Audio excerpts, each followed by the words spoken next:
할렐루야. 예, 참 오늘은 좋은 날입니다. 하나님께서 이 3월을 우리에게 허락해 주시고 이 첫날 첫 주일 하나님 앞에 우리가 예배를 드립니다.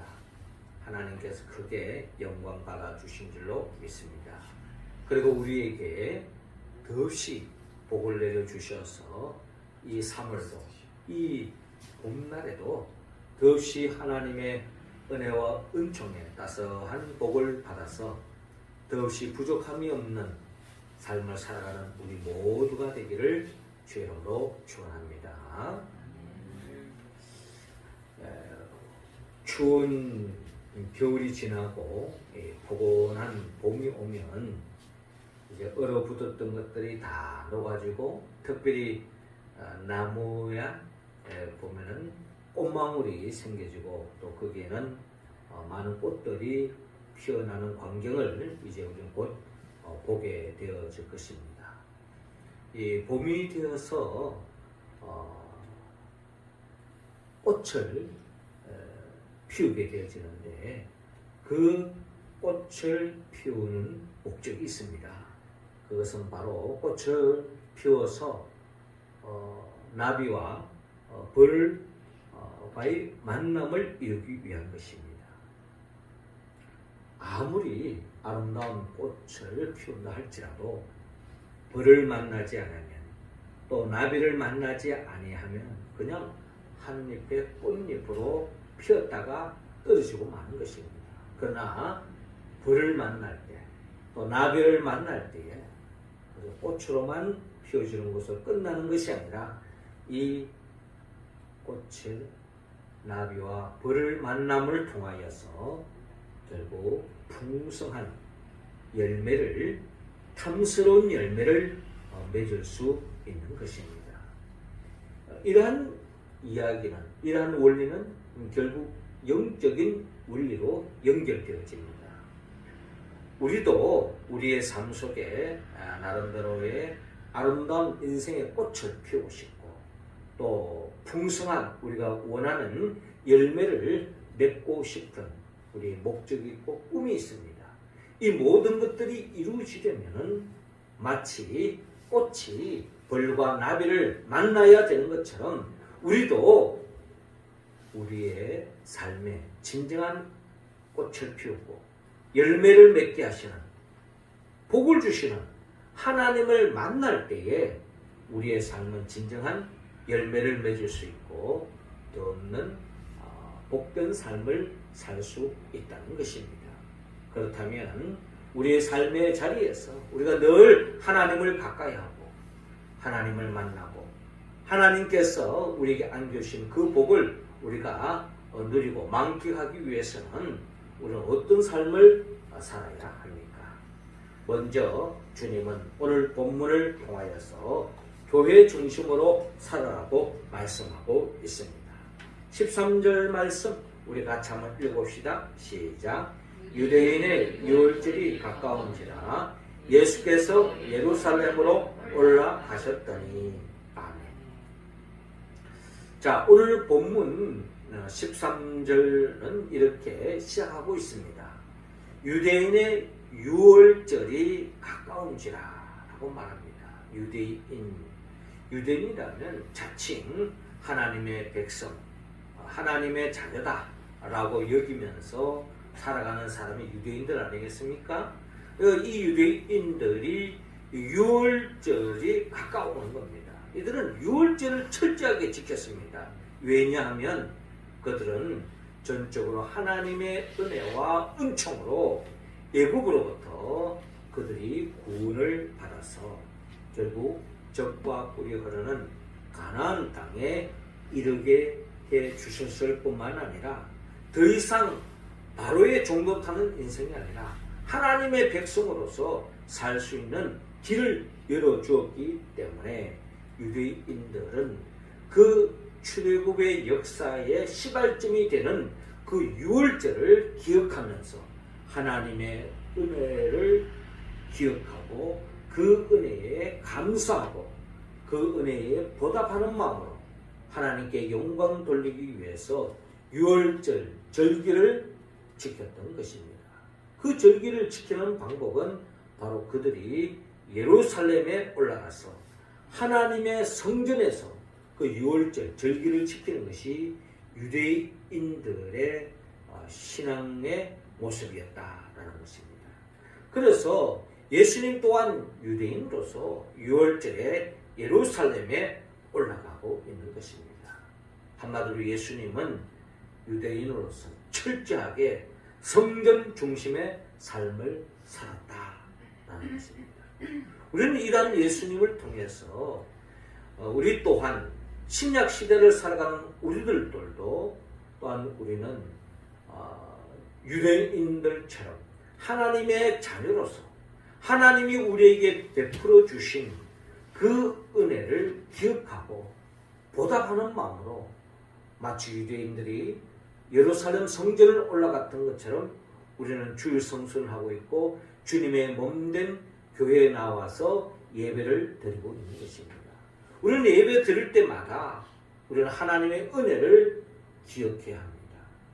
우리를 죄악의 구렁텅이에서 죄악된 이 세상에서 우리를 불러주시고 예수 그리스도를 통하여서 우리가 하나님의 자녀가 되어졌고 또 우리가 하나님의 백성이 되어졌고 하나님의 복을 누릴 수 있게 해주신 그 은혜를 기억하면서 우리는 주일마다 주일 성수를 하고 교회에 나와서 하나님 앞에 예배를 드리는 것입니다. 이러한 삶을 통해서 하나님께서는 더없이 기뻐하시고 우리에게 복을 더해 주신다라는 것입니다. 이스라엘 백성들이 어떤 일이 있더라도 유월절이 되어지면 예루살렘 성전을 향했던 것처럼 우리 모두도 주의 전에 나와서 하나님의 베풀으신 그 은혜를 우리가 기억하고 또 그 은혜에 보답하는 마음으로 하나님 앞에 주일 성수하고 예배 드림을 통하여서 결국 하나님을 만나고 또 하나님을 예비 놓으신 그 복을 우리가 늘 받아 누리는 우리 모두가 되기를 주의 이름으로 축원합니다. 이어 두 번째로 우리가 하나님을 더 가까이 만날 수 있는 길은 교회 중심으로 살 뿐만 아니라 말씀 중심으로 살아야 된다고 오늘 본문을 통하여 우리에게 말씀합니다. 자, 16절 말씀 우리가 같이 한번 읽어봅시다. 시작. 비둘기 파는 사람들에게 이르시되 이것을 여기서 가져가라. 내 아버지 집으로 장사하는 집을 만들지 말라. 아멘. 자, 오늘 본문 14절부터 우리가 또 내용을 살펴보면요. 이 예수님께서 이제 하나님의 그 은혜를 생각하고 하나님께 영광 돌리기 위해서 또 유월절을 지키면서 예루살렘 성전에 왔는데 그 예루살렘 성전의 광경이 한마디로 예수님이 보시기에 한마디로 하나님이 보시기에 이 성전으로서의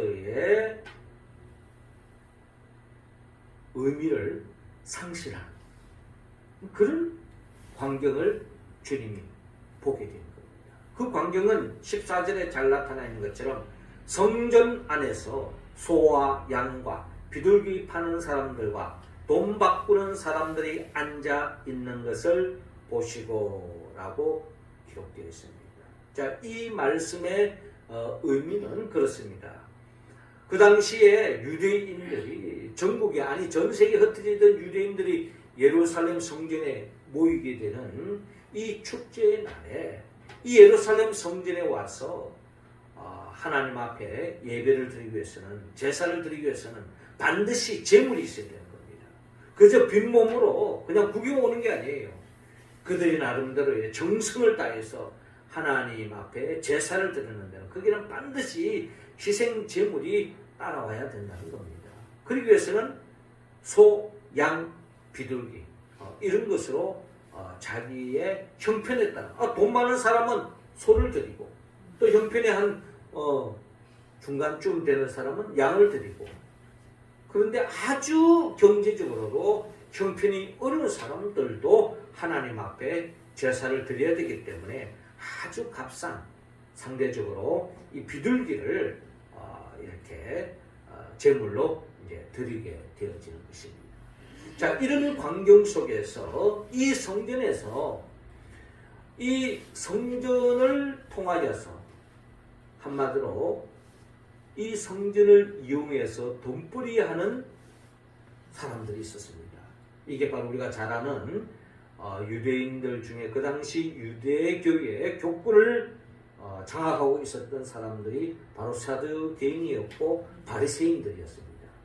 이들은 종교의 이름으로 어떻게 보면 하나님의 이름을 빌려서 자기들의 사리사욕을 챙기는 물질을 챙기는 그런 나름대로의 비리를 저질렀던 것입니다. 그래서 이 성전에 와서 하나님 앞에 제사를 드리기 위해서는 제물을 드려야 되는데 거기는 반드시 흠 없는 것을 드려야 되는 겁니다. 그런데 이제 많은 사람들이 집에서 기르던 소라든지 양이라든지 또 자기가 구해온 비둘기를 가져오면은 나름대로 이들이 먼저 검사를 하는 겁니다.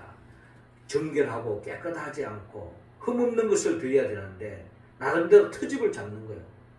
너무 더럽다느니 또 상처가 있다느니 또 눈이 좀 이상하다느니 털이 이상하다느니 이런 나름대로 트집을 잡아가지고 다 빠꾸로 시키는 거예요. 그러면 그 먼 길에서 와가지고 하나님 앞에 제사를 드리는데 이 제물이 마땅치 않아서 빠꾸로 시키니 결국은 어떡합니까?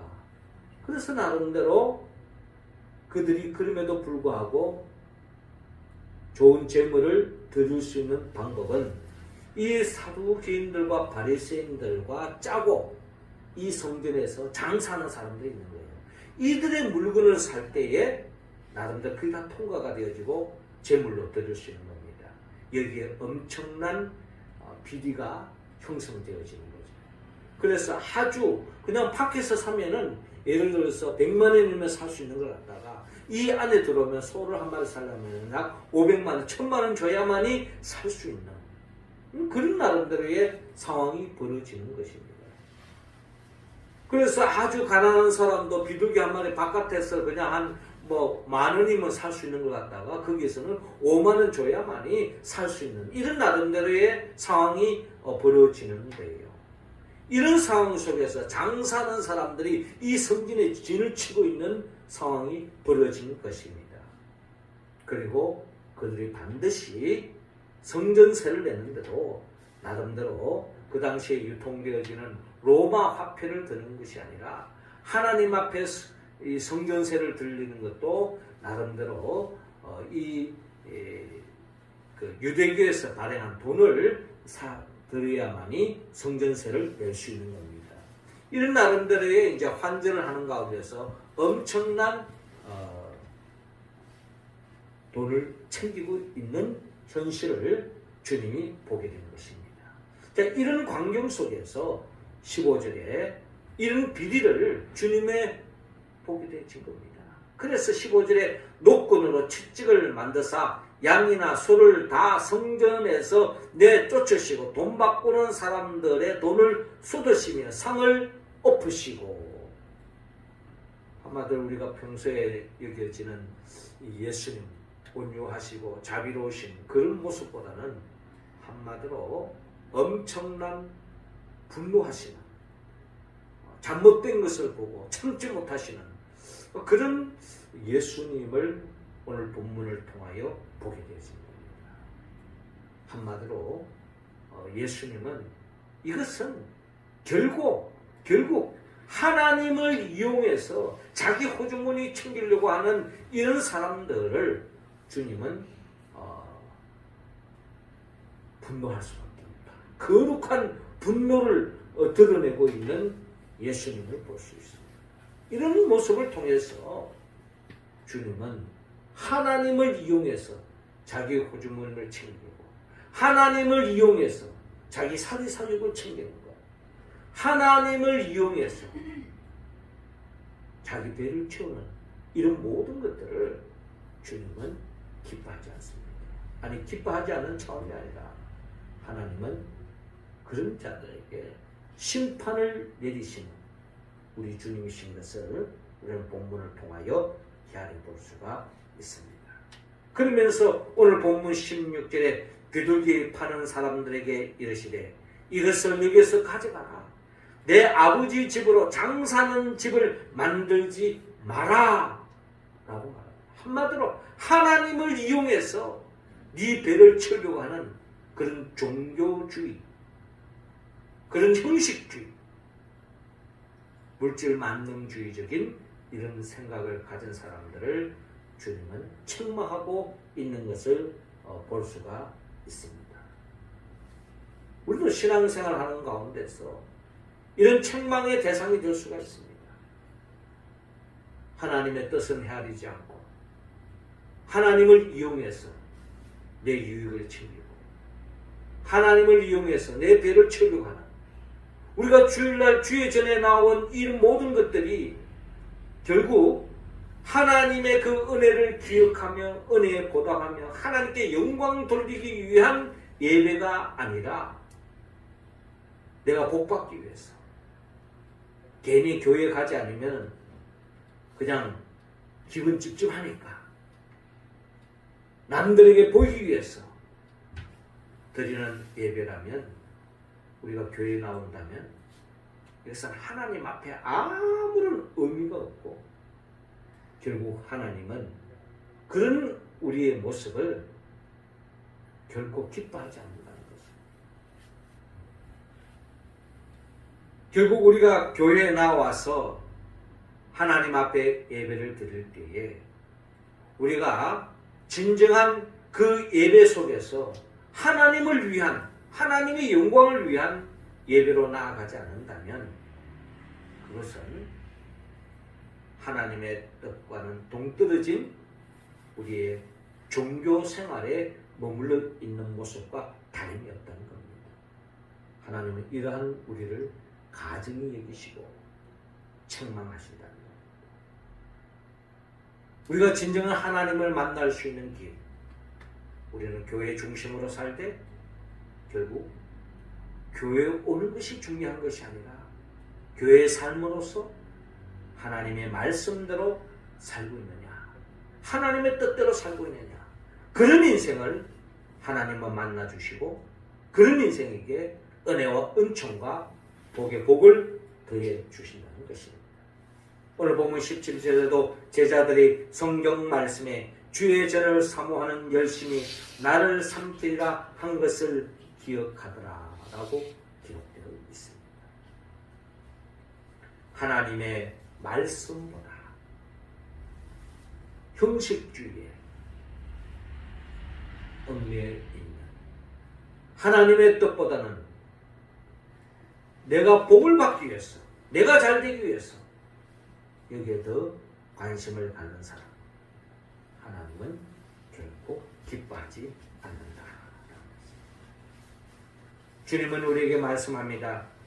이것을 여기서 가져가라. 내 아버지 집으로 장사하는 집을 만들지 말라라고 말씀합니다.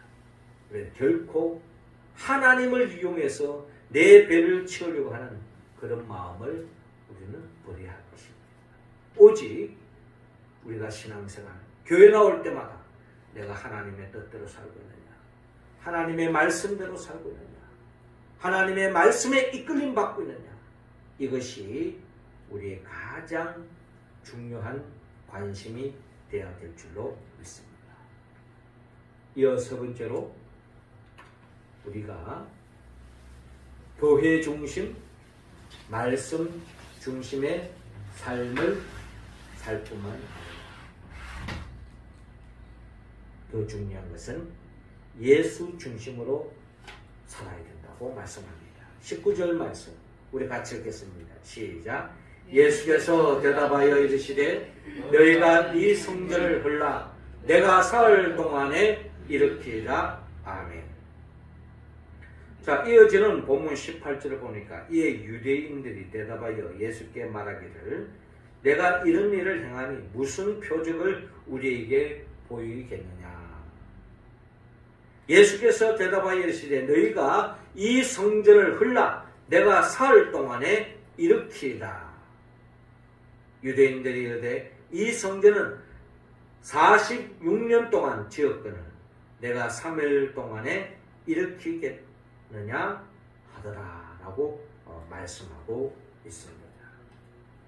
주님의 말씀은 하나님의 관점에서 보지 않으면 주님의 말씀은 한마디로 이해할 수가 없습니다.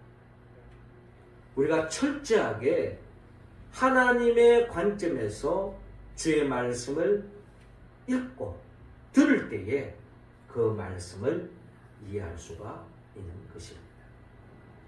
그러니 결국 예수님께서 너희가 이 성전을 헐라 내가 사흘 동안에 일으키리라 하는 말씀을 사람이 인간적인 관점에서 들었을 때에 예수님의 말씀은 황당하게 들릴 수밖에 없는 겁니다. 이 성전을 46년 동안 지었거늘 네가 3일 동안에 일으키겠느냐 라고 반문하고 있는 것입니다.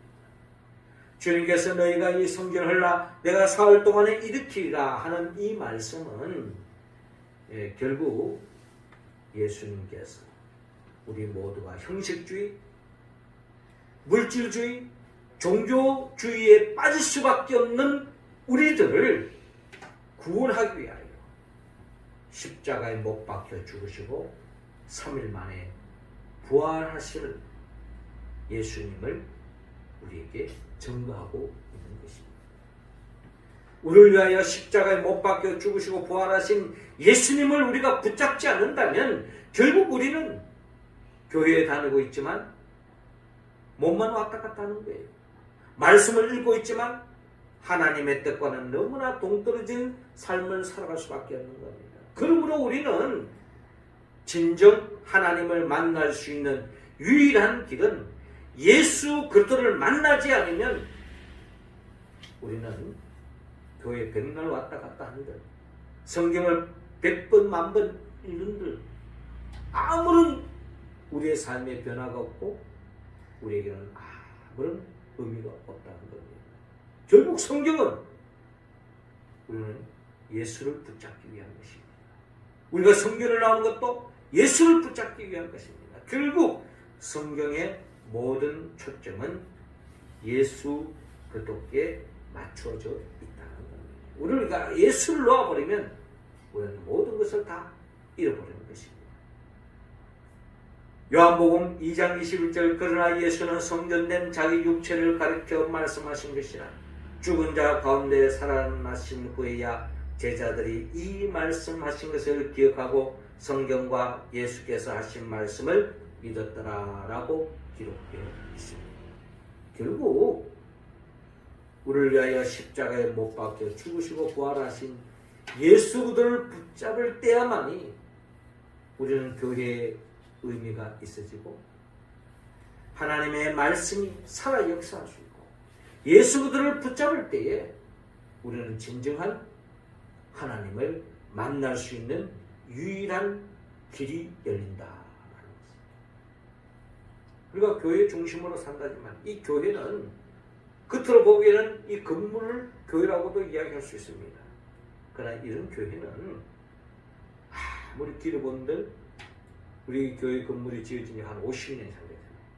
한 100년, 한 1000년 되면 또 상황에 따라서 또 새롭게 건물을 짓기 위해서 교회 성경을 짓기 위해서 허물 수도 있는 거고 또 어떤 천재지변이 나가지고 한순간에 무너질 수도 있는 거예요. 영원할 수 없는 것입니다. 그리고 진정한 교회로서 우리도 마찬가지예요.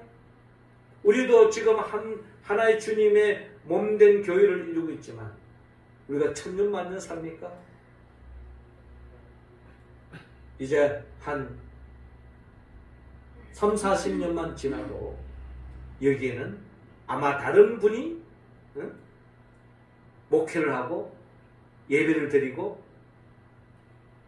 우리는 다 떠날 수도 있는 것이고 한마디로 말해서 자연적으로 세상을 또한 떠날 수도 있는 거예요. 요한계시록에 나타나는 7교회도 그 소아시아 교회도 지금은 다 다 흩어져 없잖아요. 우리도 마찬가지입니다.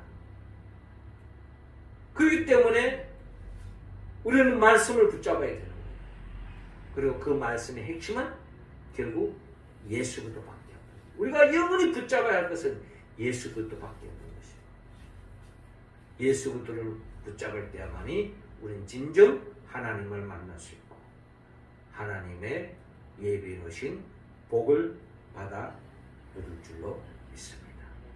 사랑하는 성도 여러분, 특별히 이번 주일은 우리가 갈라디아서 말씀 세미나를 합니다. 특별히 우리를 자유롭게 하시는 예수 그리스도의 이야기를 담고 있습니다. 우리가 예수 그리스도를 붙잡을 때에 하나님이 우리에게 준 최고의 복이 있다면 그것은 바로 저는 자유라고 생각합니다. 자유의 복. 그 자유를 통해서 우리가 하나님 앞에 영광 돌릴 때 성령의 9가지 열매를 맺고 더 없는 하나님의 복을 충만히 누리고 그 복을 나누면서 더 없는 복된 인생길로 나아가는 것. 그게 바로 우리에게 자유를 주신 예수 그리스도의 뜻이라는 것입니다. 우리 모두가 예수 그리스도 너희가 이 성전을 흘러 내가 사흘 동안에 일으키리라. 우리에게 참 표적을 보여주신 우리를 위하여 십자가에 못 박아 죽으시고 부활하신 그 예수 그리스도를 우리가 붙잡을 때에 우리는 진정한 하나님을 만날 수 있고 하나님의 복을 받았어.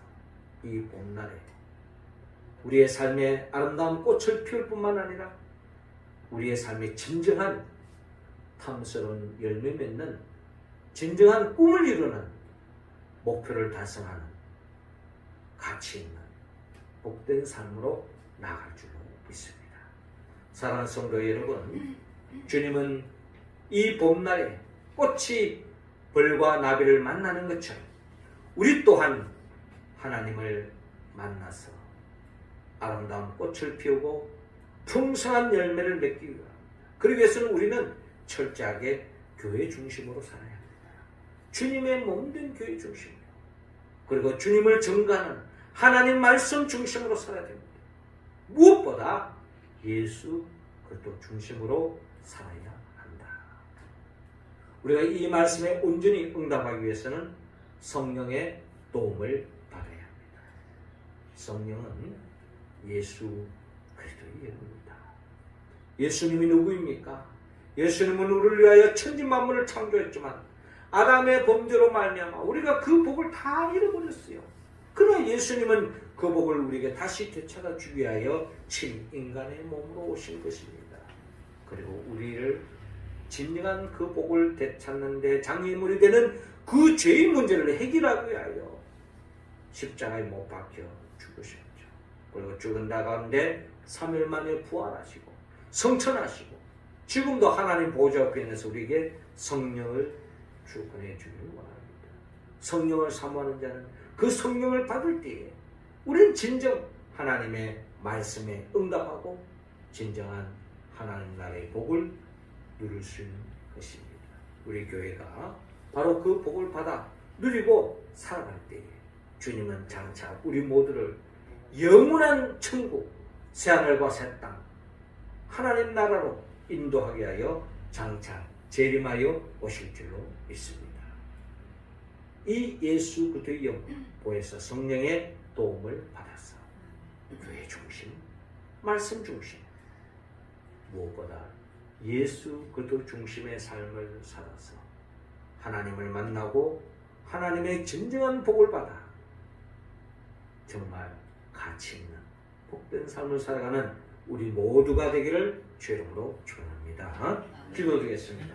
하나님 아버지, 이 시간 우리 한 사람 한 사람 주님께서 성령의 기름을 부어 주옵소서.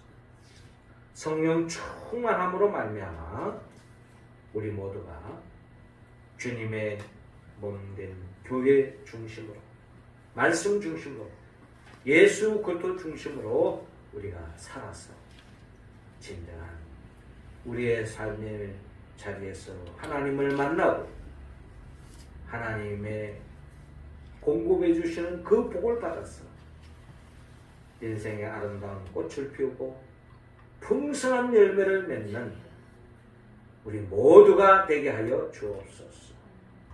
예수님의 이름으로 기도드립니다.